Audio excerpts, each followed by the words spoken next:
Hi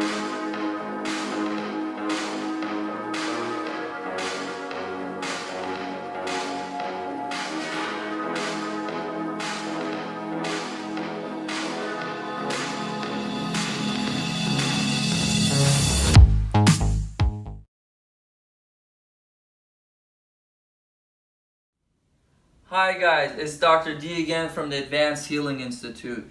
So on the last video we talked about meniscus tears and what causes meniscus tears. We talked about in young people usually meniscus tears are caused by a sudden impact trauma, and in older people it's usually a degenerative tear that's exacerbated by a minor trauma.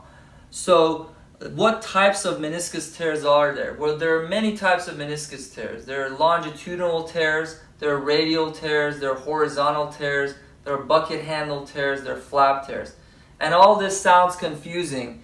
So for the sake of simplicity for this lecture, I'm not going to get into that, but I've written an article on my website which you can go visit and learn a lot more about these types of tears. More importantly, what are the symptoms of meniscus tears? Well, obviously, you're going to have pain. You're going to have pain, and you're probably going to have a lot of swelling and just fluid buildup in your joint.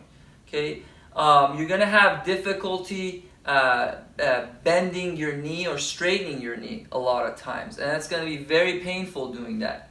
If you have a larger tear with a flipped fragment or a loose fragment, you may also experience locking of your knee. How is a meniscus tear diagnosed? Well, usually you can infer a meniscus tear by physical exam, but really the gold standard is to have an MRI examination performed. MRI will help characterize the type of tear it is, if there's any other ligaments involved with the tear, and as a result dictate your treatment options also.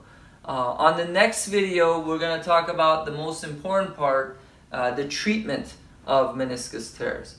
Thank you.